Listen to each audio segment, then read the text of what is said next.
हाय, आपके साथ मैं हूँ Surabhi Sharma. India TV YouTube channel subscribe करिए, बेल आइकन दबाएं।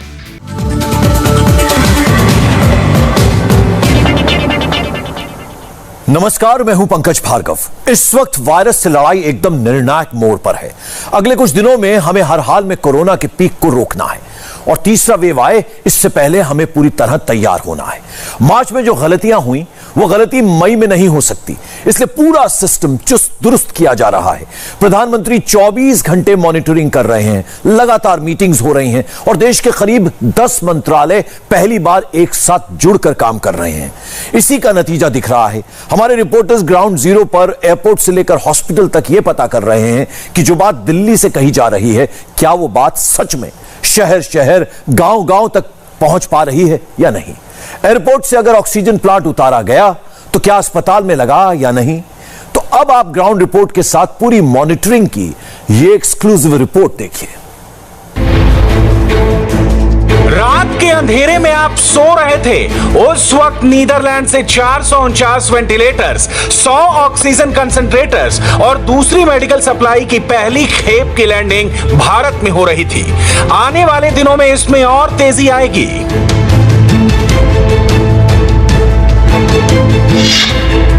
नीदरलैंड्स के बाद स्विट्जरलैंड ने भी राहत सामग्री भेजी। शुक्रवार तड़के सुबह 600 ऑक्सीजन कंसंट्रेटर्स, 50 वेंटिलेटर्स और अन्य मेडिकल सप्लाईज के साथ स्विस विमान की दिल्ली में लैंडिंग हुई।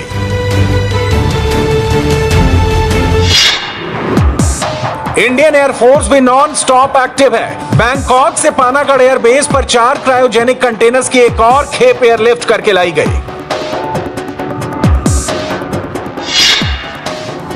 सिंगापुर से भी भारतीय वायुसेना का IL-76 aircraft 3 cryogenic oxygen containers के साथ पानागढ़ एयरबेस पर लैंड हो चुका है।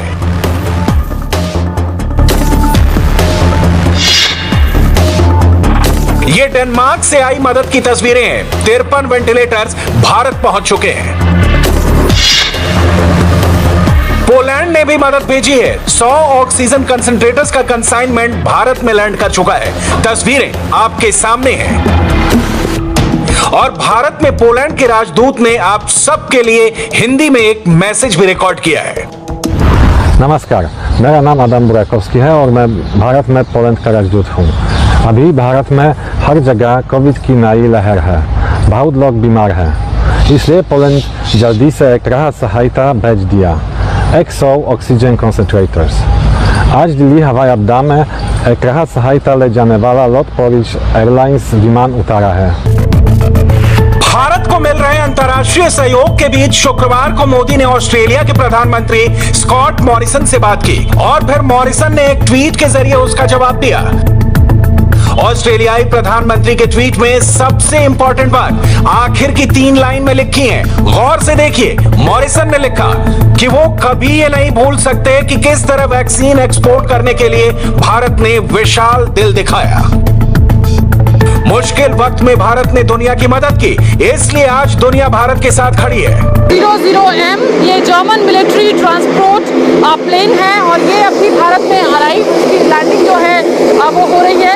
और इस प्लेन में जो है ये जर्मन मिलिट्री का प्लेन है और इसमें एक ऑक्सीजन जनरेटिंग प्लांट जो है वो जर्मनी से भारत अभी पहुंचा है। इस प्लांट को दिल्ली के सरदार वल्लभ भाई पटेल जो कोविड सेंटर है वहाँ पर लगाया जाएगा। ये एक मोबाइल ऑक्सीजन प्रोडक्शन प्लांट है जो 3 महीने तक अवेलेबल रहेगा भारत में। इसका कुछ हिस्सा जो है वो 6 मई को आया और बाकी जो हिस्सा है वो आज यहाँ पहुँचा है। इसको लगाने के लिए जर्मनी से एक स्पेशल टेक्निकल टीम भी आई है। 12 सदस्यों की टीम है जिसको आने वाले दिनों में यहाँ पर भारत में इंस्टॉल करेगी। 4 लाख लीटर जो है प्रतिदिन ऑक्सीजन इस प्लांट के जरिए बनाया जा सकेगा और फिलहाल इसको दिल्ली के सरदार वल्लभ भाई पटेल कोविड केयर सेंटर जिसको DRDO ने बनाया है वो वहां पर इसको लगाया जाएगा। जर्मनी से ही स्पेशल टीम जो है वो इसको इंस्टॉल करेगी और उम्मीद की जा रही है कि अगले हफ्ते ये प्लांट जो है वो ऑपरेशनल हो जाएगा। मेरे पीछे है जर्मनी मिलिट्री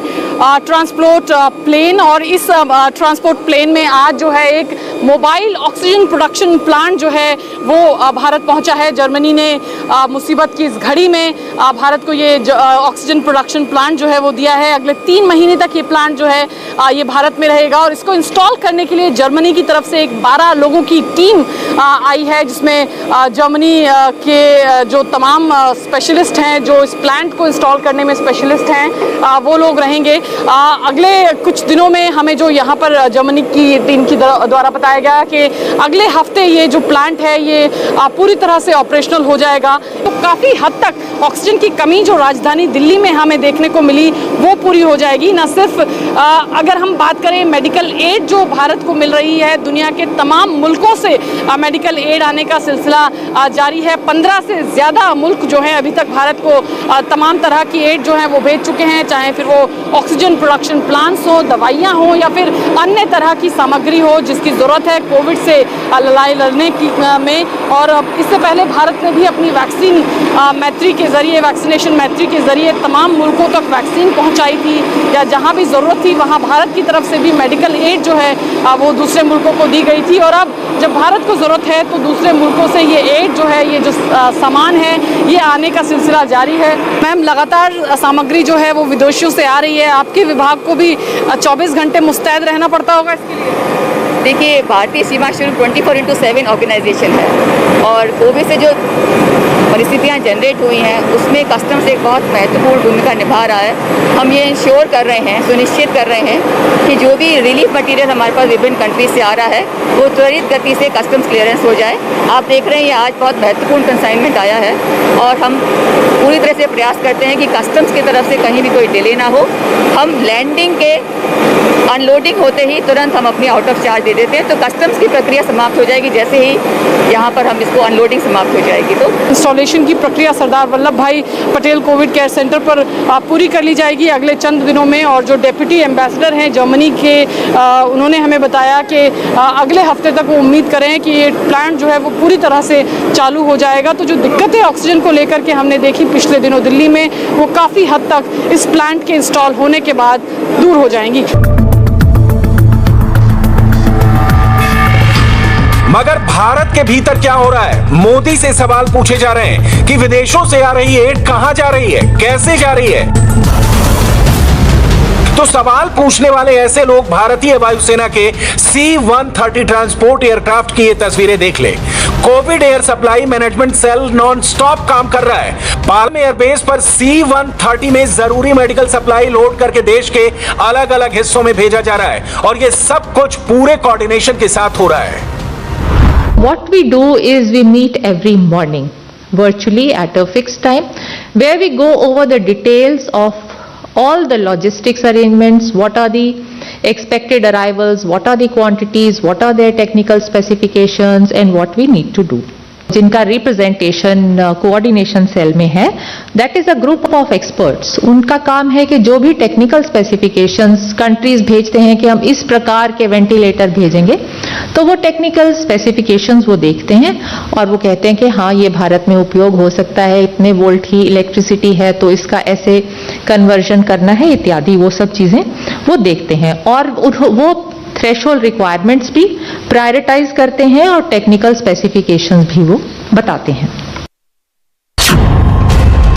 अभी तक देश के अलग अलग हिस्सों में 3000 टन से ज्यादा 11000 अलग अलग आइटम्स डिस्पैच किए जा चुके हैं। विदेशों से जो मटेरियल आ रहा है उसे सड़क और वायु दोनों मार्ग से देश के अलग अलग लोकेशन पर भेजा जा रहा है। डेट वाइज डेटा देख लीजिए। 27 अप्रैल को 235 आइटम, 28 अप्रैल को 256, 29 अप्रैल को 355 आइटम्स और दवाओं की 2 लाख स्ट्रिप्स। 30 अप्रैल को 3595 आइटम्स, 1 मई को 30 आइटम, 2 मई को 2926 आइटम और 1,30,000 रेमडेसिविर इंजेक्शन। 3 मई को 225 आइटम्स, 4 मई को 1233 आइटम और 1,60,000 रेमडेसिविर इंजेक्शन की वायल्स और 5 मई को 1782 आइटम्स। इसके साथ ही साथ देश के 26 राज्यों और केंद्र शासित प्रदेशों को 21 अप्रैल से 16 मई के पीरियड के लिए रेमडेसिविर इंजेक्शन की 53 लाख वायल्स अलॉट की जा चुकी हैं।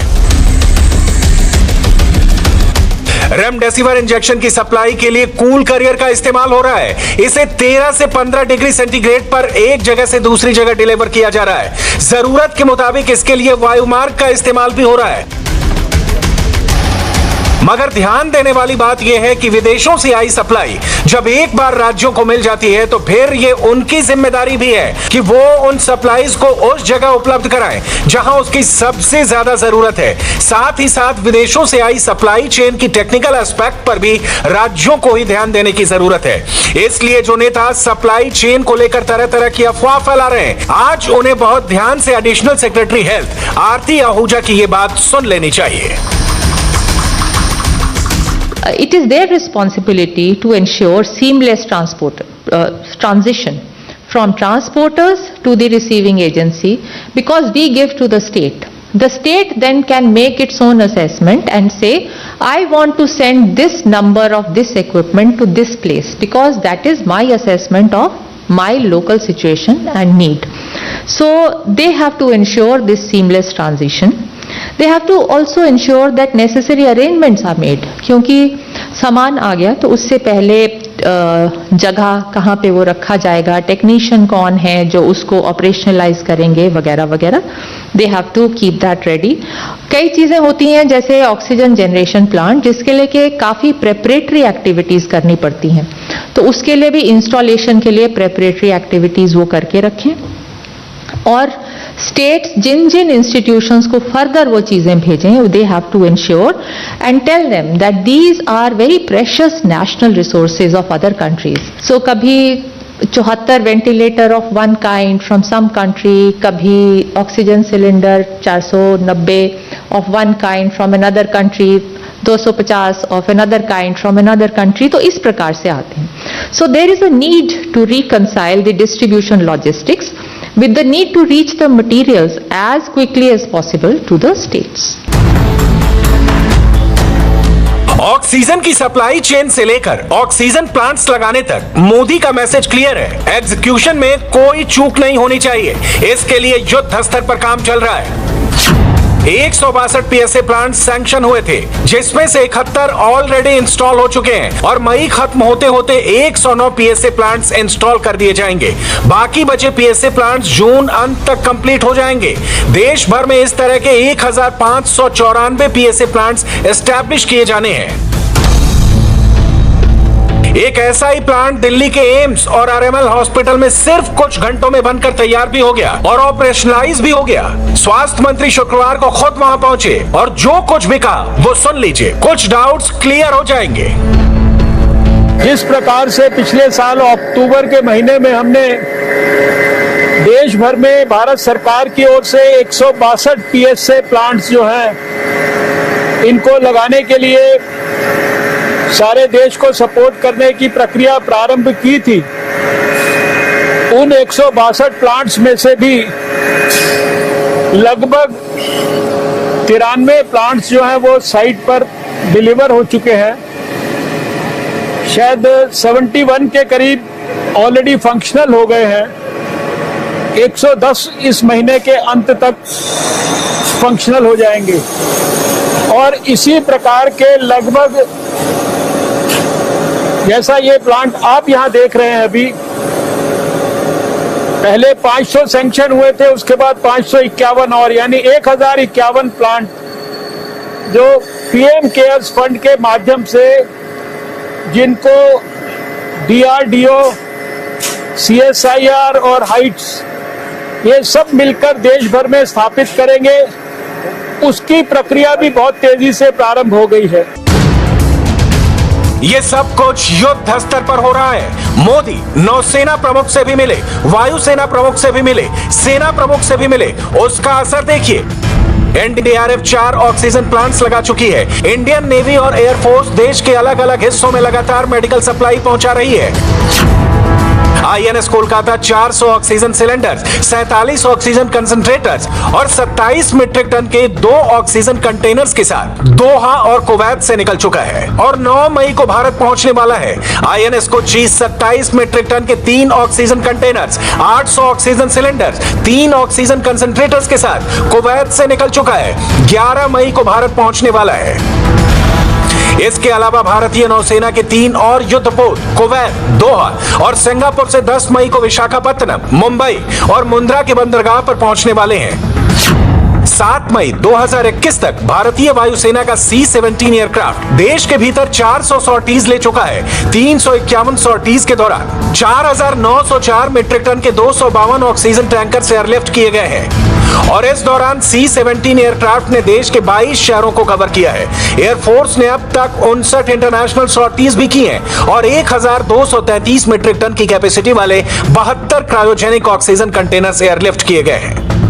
इसके लिए इंडियन एयरफोर्स ने Singapore, Dubai, Bangkok, UK, Germany, Belgium और ऑस्ट्रेलिया के चक्कर लगाए हैं। इसके अलावा सिंगापुर और इजराइल से भी एयरलिफ्ट करके सप्लाई लाई जा रही है। प्रधानमंत्री की लीडरशिप में देश कैसे इस चुनौती का सामना कर रहा है, इसकी इनसाइड स्टोरी समझने के लिए आज आपको दिल्ली के 2 हॉस्पिटल चलना होगा। पहले लेडी हार्डिंग हॉस्पिटल के डॉक्टर NN माथुर की सुनिए। शक की कोई गुंजाइश नहीं बचेगी। तो जहाँ तक लेडी हार्डिंग मेडिकल कॉलेज और उसके संबंधित अस्पतालों की बात है, जो हमारे पास 2 अस्पताल हैं, सुचेता कृपलानी अस्पताल और कलावती सरन। इसमें जिन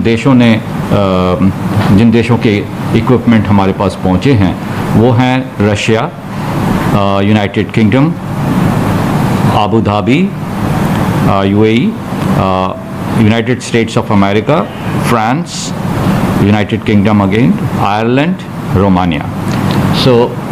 और भी देशों के इक्विपमेंट जो हैं मैंने और अस्पतालों में दिल्ली में और भी जगह पूरे देश में पहुंचे हैं और मुझे पता चला है कि कुछ जगह सिंगापुर से, थाईलैंड से और कई जगह से।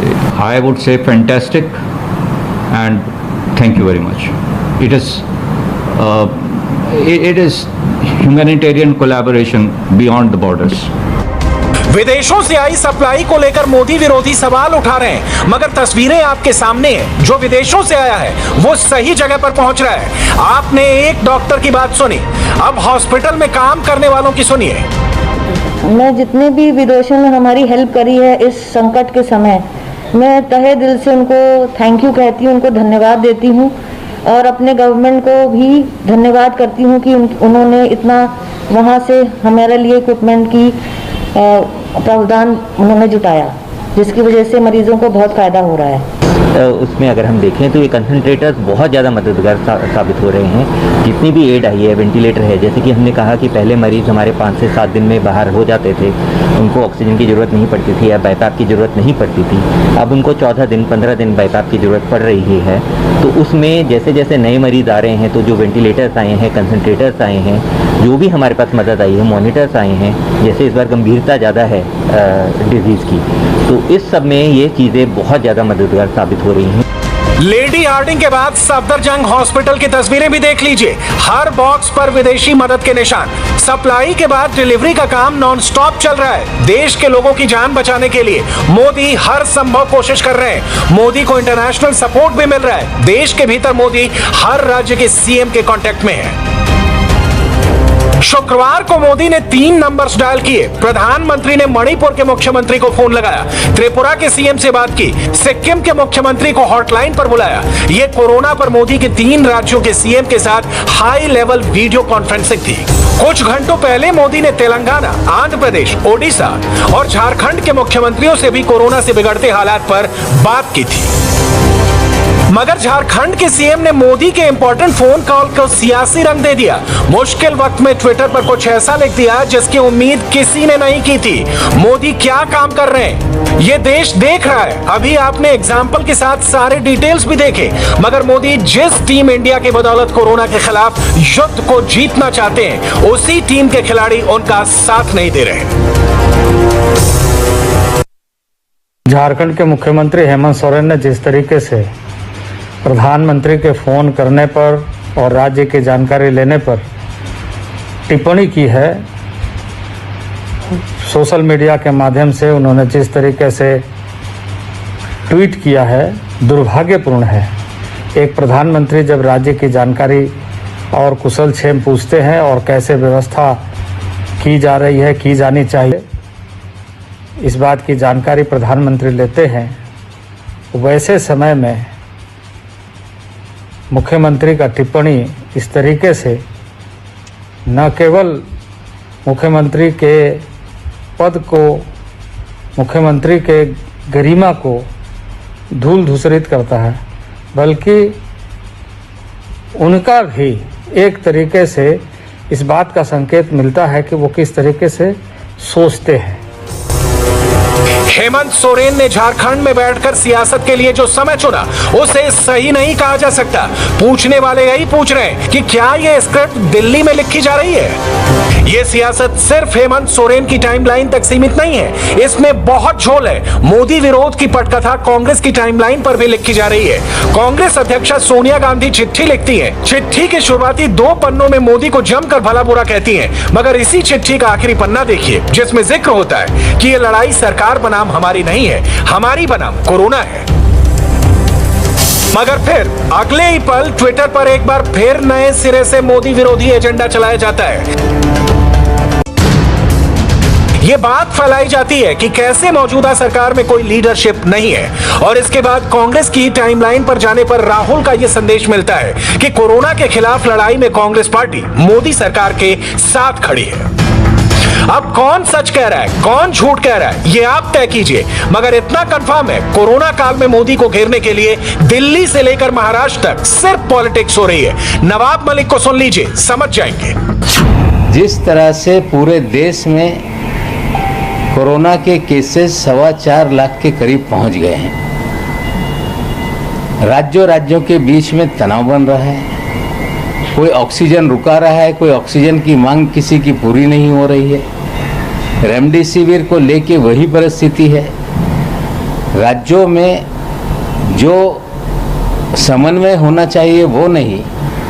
देश में जब 500 केसेस थे, संपूर्ण लॉकडाउन मोदी जी ने ऐलान किया था। आज जिस तरह से केसेस बढ़ रहे हैं, कोई नीति केंद्र ने नहीं बनाई। एक राज्य से दूसरे राज्य में जाने के लिए क्या किया जाना चाहिए, या कोई इस तरह का मैकेनिज्म हो कि हम रिस्ट्रिक्शन और बढ़ाएं। नई दिल्ली की खान मार्केट, इस मार्केट का अलग ही जलवा है। पॉश दिल्ली के सबसे चर्चित बाजार में आज अलग ही चर्चा है। सोशल मीडिया पर खान मार्केट का खान चाचा वायरल हो रहा है, लेकिन असली बात कोई नहीं बता रहा। खान चाचा के नाम पर मत जाइए, यहां हो रहे काम पर ध्यान दीजिए। यहां के बंद दरवाजे के पीछे कालाबाजारी हो रही थी। कालाबाजारी वो भी ऑक्सीजन वाली मशीन की। ये कालाबाजारी कैसे हो रही थी, आपको इस रिपोर्ट से पूरी तरह से समझ में आएगा। दिल्ली के खान मार्केट का खान चाचा रेस्टोरेंट, बाहर रोल का बोर्ड लगा है, अंदर ऑक्सीजन वाली मशीनों की होर्डिंग है। दिल्ली पुलिस की टीम खान चाचा रेस्टोरेंट का ताला तोड़कर अंदर घुसी तो चारों तरफ ऑक्सीजन कंसंट्रेटर भरे मिले। ऑक्सीजन वाली जो मशीनें दिल्ली में ढूंढे नहीं मिल रही, जिन मशीनों के बिना कोरोना पेशेंट्स के लिए एक एक सांस लेना भारी पड़ रहा है, वो मशीनें यहां कालाबाजारी के लिए जमा करके रखी गई हैं।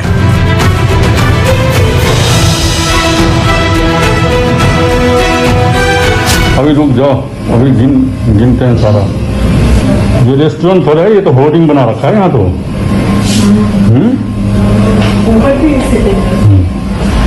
ऊपर भी है।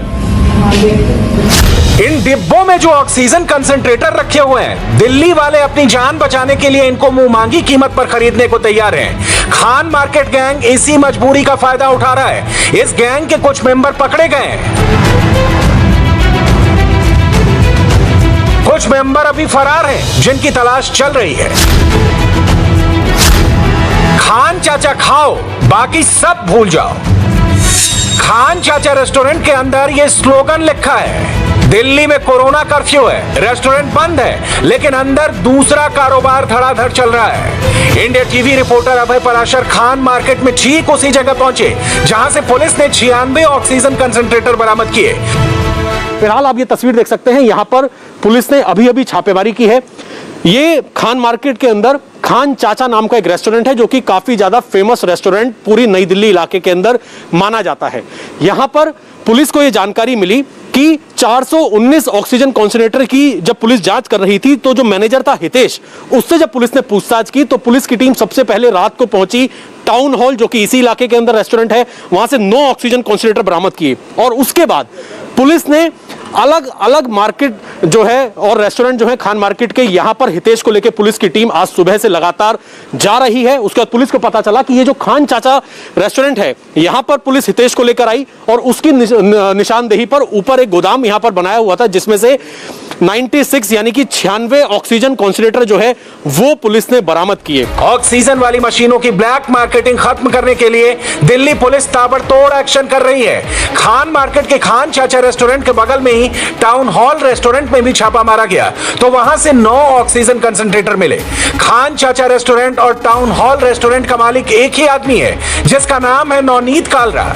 खान मार्केट से सटे लोधी कॉलोनी इलाके में नवनीत कालरा का एक और रेस्टोरेंट नेगी जुबार से 32 ऑक्सीजन कंसंट्रेटर बरामद किए गए। तो होटल खोल के दुनिया को मिल रही है यहाँ पे।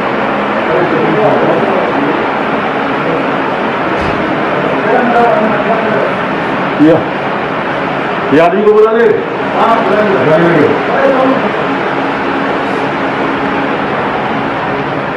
ये देखो कंसंट्रेटर, कहाँ ढूंढ रहे हो तुम? ये देखो, ये तो होटल में दुकान खुला हुआ है। चलो भाई लोड कर, चलिए आइए, आप भी आइए। लोधी सेंट्रल मार्केट में नवनीत कालरा के नेगी जुबार से 4 लोगों को गिरफ्तार किया गया, जिनकी निशानदेही पर एक फार्म हाउस से 387 ऑक्सीजन कंसंट्रेटर बरामद किए गए। इन पर लगा लेबल देखिए, ये चाइनीज कंसंट्रेटर हैं, जिन पर यूजर मैनुअल हिंदी में लिखा हुआ है।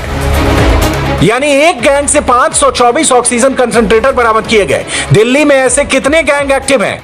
लोधी कॉलोनी पुलिस स्टेशन में रखे हुए यही वो ऑक्सीजन कॉन्सेंट्रेटर हैं जो कि अलग अलग रेस्टोरेंट से दिल्ली पुलिस ने बरामद किए हैं। असल में ये बताया जा रहा है जो रेस्टोरेंट का मालिक है काफी हाई प्रोफाइल आदमी है, नवीन कालरा, वो इसका मालिक है। उससे भी पुलिस जल्द पूछताछ करना चाहती है। फिलहाल बताया जा रहा है नवीन कालरा फरार चल रहा है। उसका मैनेजर हितेश समेत पुलिस ने 4 लोगों को गिरफ्तार किया है। ये सिलसिला रेड का जो है कल से शुरू हुआ, जब लोधी कॉलोनी के एक सेंट्रल मार्केट के अंदर नेगी रेस्टोरेंट के अंदर रेड की, जहां से 419 ऑक्सीजन कॉन्सेंट्रेटर बरामद किए गए। उसके बाद अगर हम बात करें खान मार्केट के अंदर, आज दिल्ली पुलिस ने जो आरोपी गिरफ्तार हैं उनकी निशानदेही पर रेड की, जिसमें टाउन हॉल रेस्टोरेंट से 9 और इसके अलावा खान चाचा जो कि एक काफी फेमस रेस्टोरेंट है उससे 96 ये ऑक्सीजन कॉन्सेंट्रेटर जो हैं फिलहाल बरामद किए हैं। मॉडस ऑपरेंडी अब तक ये बताई जा रही है कि विदेशों से ये मंगाया करते थे और उसके बाद महंगे दामों में इसे ऑनलाइन आगे बेच रहे थे। इस समय जब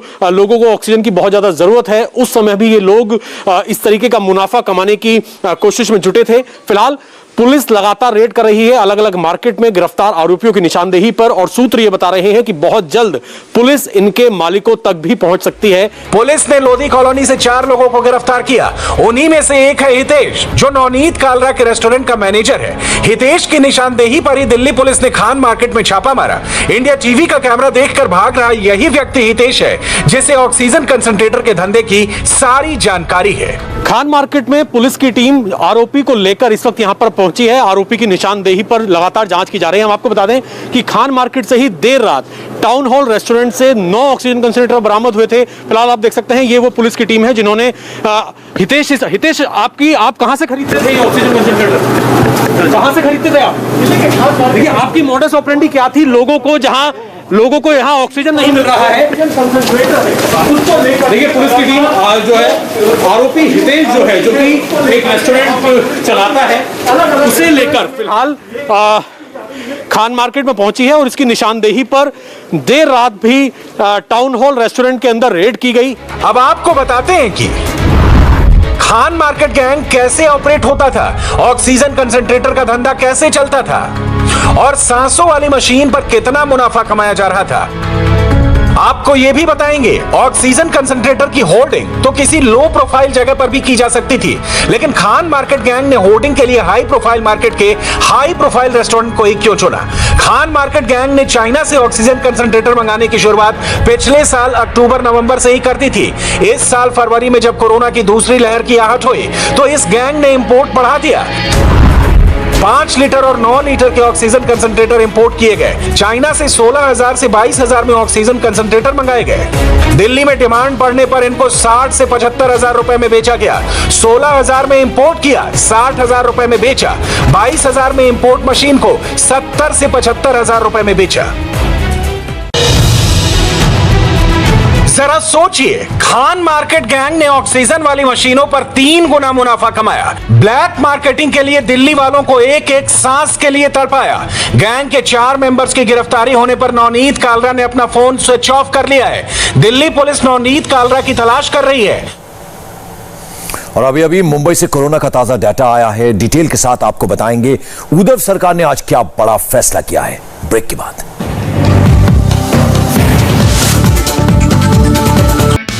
हाय, आई एम सुरभि शर्मा। खबरों से अपडेट रहने के लिए India TV YouTube channel subscribe करिए, साथ में बेल आइकन जरूर दबाएं। जुड़े रहें इंडिया टीवी के साथ।